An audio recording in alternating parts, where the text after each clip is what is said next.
What really happens inside a person who walks away from love, not because they stopped caring, but because caring felt too dangerous? Have you ever wondered why some people leave quietly, close the door, and act like nothing touched them, while the person they left behind is still trying to breathe through the pain? This is not a story about villains and victims. This is a story about fear, about protection, and about what the human mind does when the heart feels exposed. Stay with this until the end, because you will not just understand their behavior. You will understand something powerful about yourself, about love, and about the patterns that quietly shape your life. When someone truly loves you, it changes the air around you. It changes the way silence feels. It changes the way time moves. Real love does not shout. It does not beg. It shows up. It stays. And that kind of presence can feel safe to some people, but to others, it feels like standing too close to the edge of a cliff. An avoidant does not run because love is weak. They run because love is strong. It touches places they learned to protect a long time ago, places that were once hurt, places that were once disappointed, places that were once left alone. The human brain is not built to seek truth first. It is built to seek safety first. When something feels emotionally risky, the mind looks for an exit. It creates stories. It creates reasons. It creates distance. Not because the person is cruel, but because the nervous system is trying to survive. This is why some people can sit in a room full of love and still feel trapped. This is why closeness can feel like pressure. This is why attachment can feel like danger. To an avoidant, leaving does not feel like losing. At first, it feels like relief. But here is the part most people never see. Avoidance does not delete emotion. It delays it. It presses pause, not erase. The heart does not stop working just because the mind builds walls. It waits. And it waits for quiet moments. It waits for empty rooms. It waits for nights when there is no distraction left. That is when the questions start. That is when the memories return. That is when the weight of what was lost begins to show up, not all at once, but slowly, like water finding its way through cracks in a wall. If you have ever loved someone who could not stay, you might have asked yourself a painful question. Was I not enough? Was my love too much? The truth is, real love does not fail because it is weak. It often fails because it is real, because it asks for presence, because it asks for honesty, because it asks for emotional courage. And not everyone has learned how to feel safe in those spaces. Some people learned very early that needing someone leads to pain, so they learned to need less, or at least to pretend they do. This is not about blaming. This is about understanding. Understanding changes the way pain sits in your chest. It changes the story you tell yourself at night. It changes how you carry what happened. And by the end of this video, you will see the full emotional journey that starts after an avoidant loses someone who truly loved them. You will see why their first reaction is not the real story. You will see what comes later. And more importantly, you will understand what this means for your own healing, your own worth, and your own future. Stay with me until the end, because what you are about to hear can change the way you see love, loss, and yourself forever. After someone walks away, the first thing people notice is how calm they seem. No long messages, no dramatic goodbyes, no public sadness, just distance, just silence, just a quiet exit. To the outside world, it looks like strength. It looks like control. It looks like they moved on fast. But what is really happening is not strength. It is shock. It is emotional freeze. It is the nervous system pulling the emergency brake to avoid feeling too much, too soon. When an avoidant loses someone who truly loved them, the mind does not rush into grief. It rushes into protection. The brain is very good at doing one job before any other job. That job is survival. Emotional pain, to the brain, can feel just as dangerous as physical pain. So it responds the same way. It goes numb. It creates distance. It shuts doors inside before it shuts doors outside. This is why, in the beginning, an avoidant often looks untouched. They keep their routine. They keep their pace. They keep their face calm. But inside, something has gone very quiet. Not peaceful quiet. Empty quiet. The kind of quiet that happens after a loud crash, when your ears are still ringing and your body is still trying to understand what just happened. They may even tell themselves they feel lighter. They may say they feel free. They may say it was the right choice. And for a moment, that can feel true. Because pressure is gone. Expectations are gone. Emotional closeness is gone. The nervous system finally gets space. And to a system that is used to seeing closeness as danger, space feels like oxygen. It feels like relief. But relief is not the same as healing. Relief is just the absence of immediate pain.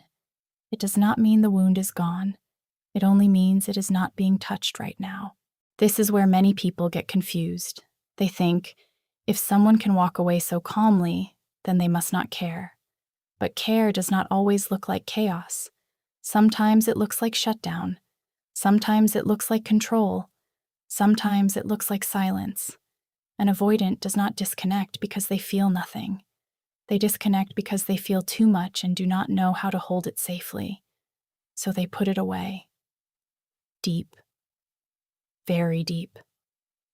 And they call that moving on.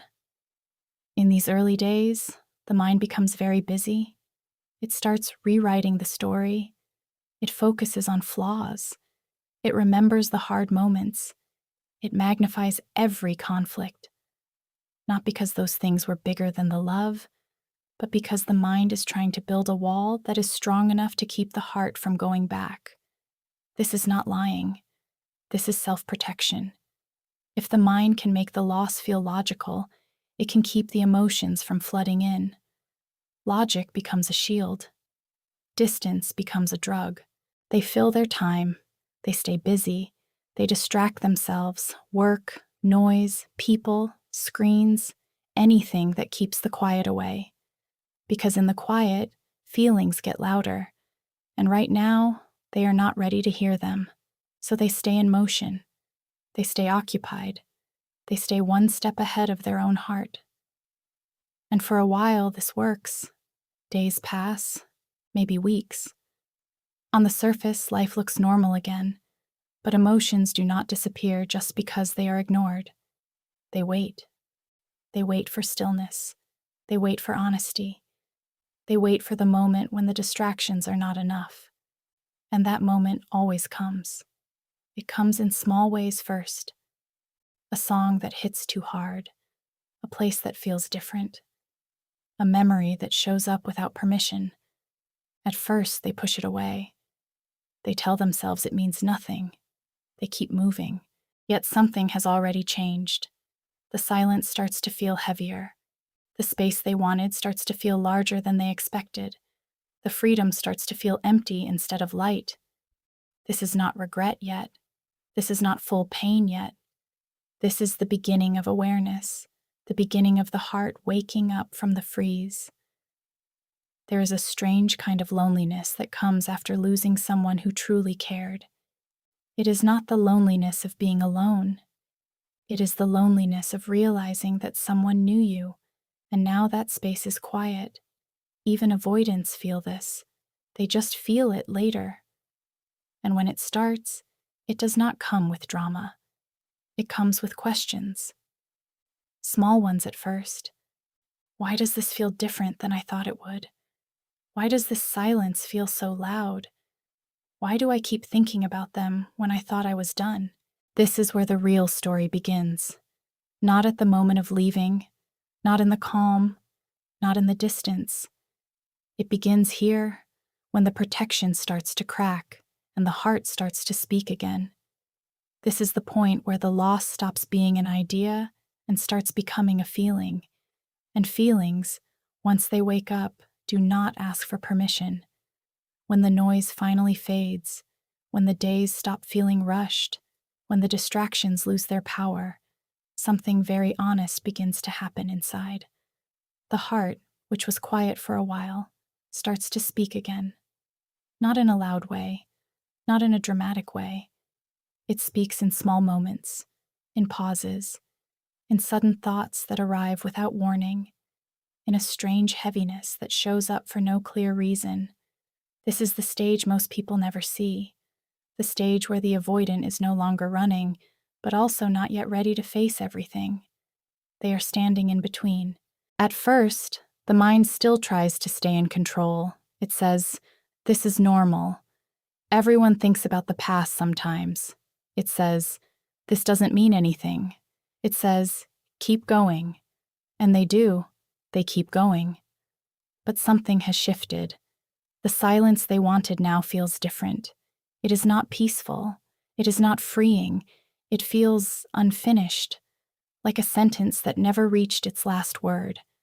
They start to notice the empty spaces more, the empty chair, the empty message thread, the empty place where someone used to exist in their daily life. This is not yet regret. This is awareness. And awareness is uncomfortable because it asks questions, honest ones, the kind you cannot answer with logic alone. Questions like, why does this still affect me? Why does this feel heavier now than it did before? Why do I miss someone I thought I was done with? These questions do not come to hurt them. They come to wake them up. There is a moment, usually quiet and private, when the avoidant realizes that leaving did not erase the connection. It only changed its shape. The bond is no longer something they can touch, but it is still something they can feel. And that feeling does not follow a schedule. It shows up at random times, in the middle of a normal day, in the middle of a normal thought, and when it does, it brings a strange mix of emotions. A little sadness, a little longing, a little confusion, and something deeper that is harder to name. They might start to wonder about the person they left. Not in a dramatic way, just small thoughts. Are they okay? Did they move on? Do they still think about me? These questions are not about going back. Not yet. They are about realizing that someone mattered more than they allowed themselves to admit. And that realization has weight. This is also when the memory starts to change. At first, after the separation, the mind focused on problems, on stress, on reasons why it was better this way. But now, slowly, the picture becomes more balanced. Moments of warmth return, moments of laughter, moments of being understood without having to explain. The mind does not do this to cause pain. It does this because the heart is no longer being fully silenced. There is a quiet conflict that starts to grow inside. One part still wants distance. It still wants safety. It still wants control. Another part is beginning to feel the absence more clearly. This conflict does not look like chaos.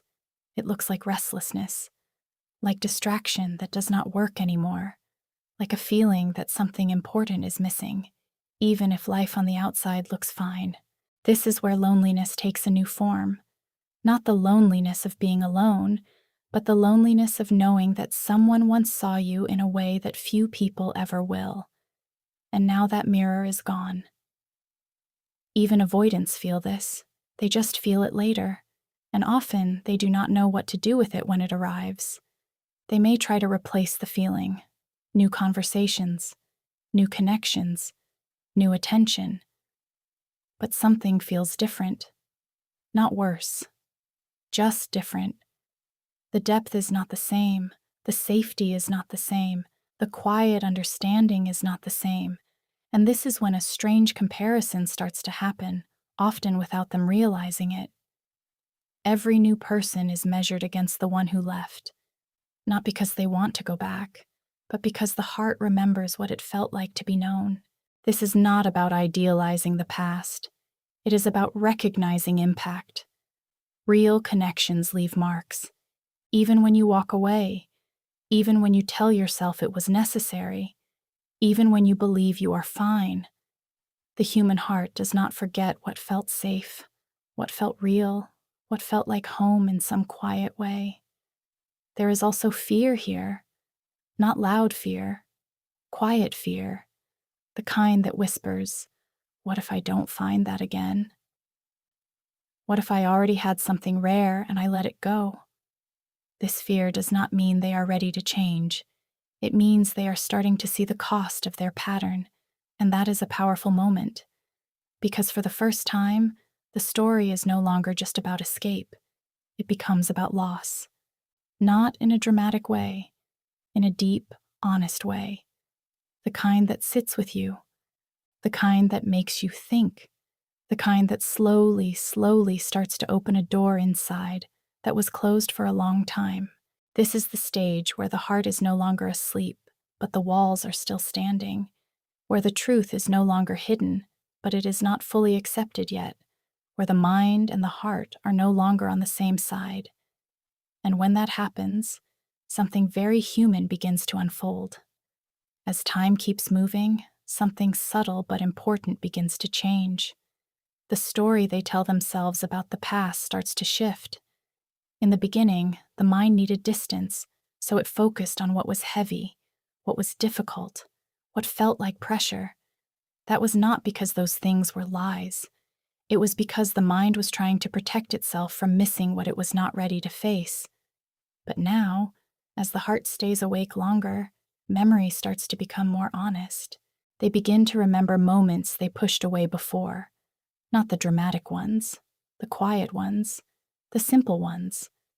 The way someone listened, the way someone noticed small things, the way someone stayed, even when it would have been easier to leave. These memories do not come all at once. They arrive slowly, one at a time, and each one carries a different weight than it used to. At first, they may try to argue with these memories. They may tell themselves, "It wasn't that special," or "It wasn't perfect," or "It couldn't have worked anyway." And maybe all of that is true, but the heart is not asking if it was perfect. The heart is remembering how it felt, and feelings do not disappear just because logic says they should. There is a strange thing the human mind does when enough time passes. It stops fighting the truth so hard, not because it wants to suffer, but because it is tired of pretending. When the danger feels less immediate, the defenses relax. And when they relax, the full picture starts to appear. The good does not erase the bad. The bad does not erase the good. Both can exist at the same time. And that is when the memory becomes real instead of useful. They might catch themselves smiling at something they remember, and then feel a sudden heaviness right after. That smile surprises them, because it means the connection was deeper than they allowed themselves to admit. It means it left a mark, and marks are not something you can just decide to ignore. This is also when they start to realize that the other person did not just fill time. They filled space inside, emotional space, the kind you only notice when it is empty. They start to feel that absence in ordinary moments, moments that used to be shared, moments that used to be easy. Now those moments are quiet, and the quiet is different than before. The mind still tries to stay in control. It still wants to keep distance. But it is harder now, because the heart is no longer fully asleep. It is remembering not just what happened, but what it meant. And meaning is powerful. Meaning changes how you carry the past. They may begin to see the relationship with new eyes, not through the lens of fear, not through the lens of pressure, but through the lens of impact. They start to understand that someone gave them something rare, not perfection, not a perfect story, but real care, real effort, real presence. And that kind of thing is not common, even if you do not know how to hold it when you have it. This is where a quiet sadness can appear, not the kind that makes you cry in front of others, the kind that sits with you, the kind that shows up when you are alone, the kind that makes you pause for a second longer than usual. It is not about wanting to go back, not necessarily. It is about realizing that something meaningful ended and you were not fully present for it while it was there. There is also confusion here, because part of them still believes leaving was necessary. And maybe it was, but another part now sees the cost more clearly. The cost is not just the relationship. The cost is the feeling of being deeply known. The cost is the safety of being chosen. The cost is the warmth of a connection that did not require pretending. They might start to notice that their standards feel different now. Not higher, not lower, just different. They are more aware of what depth feels like, more aware of what real presence feels like. And because of that, shallow connections feel even more empty than before. This is not because they want the past back. It is because the heart has learned something it cannot unlearn. There is a quiet respect that can grow in this stage. Respect for what was shared, respect for what was given, even respect for the person they could not be when they had it. This respect does not always come with peace. Sometimes it comes with a soft kind of ache, the kind that says, "That mattered," even if the story is over. This is also when questions about self start to appear, not loud ones, honest ones. Why did I pull away when things got close? Why did I feel safer with distance than with love? Why is it easier for me to leave than to stay? These questions are not there to punish. They are there to reveal patterns. And patterns, once you see them, are hard to ignore. They may not have answers yet. They may not be ready to change yet. But something important has already happened. The past is no longer just a closed door. It is now a mirror. And in that mirror, they do not only see the person they lost, they start to see themselves. This is the point where the story becomes more than a memory. It becomes a lesson. Not a lesson written in words, but a lesson written in feeling. And feelings, once they teach you something, do not disappear easily. When the past starts to feel more real, a quiet battle begins inside. Not a loud one, not something anyone else can see. It happens in small moments, in short pauses, in thoughts that come and go. One part of them wants to stay strong, stay distant, stay in control. That part says, "You left for a reason. Don't look back. Don't soften now." Another part feels the weight of what was lost and says, "Something real ended, and it still matters." This is where the ego and the heart stop working together. The ego's job is simple: protect. It does not care about growth. It does not care about truth. It cares about safety, image, and control. It wants to believe that leaving was power, that staying away is strength, that needing someone is weakness. The ego does not want to reopen anything that could hurt again, so it builds stories. Strong ones. Stories about independence. Stories about self-respect. Stories about how it was never going to work anyway. The heart tells a different story. The heart does not speak in arguments. It speaks in feelings, in quiet longing, in moments of missing someone without wanting to admit it, in a strange heaviness that shows up when the world gets quiet. The heart does not care about winning. It cares about what was real, and what was real does not disappear just because the ego wants to stay safe. This creates tension. They may feel fine one day and unsettled the next, confident in their decision in the morning, unsure about it at night. This is not weakness. This is what happens when two parts of you want different things. The ego wants distance. The heart wants honesty. And honesty is risky. Sometimes the ego wins for a while. It says, "Don't think about it. Don't feel it. Keep moving." And they do. They stay busy. They stay distracted. They stay focused on anything that keeps them from sitting with the feeling.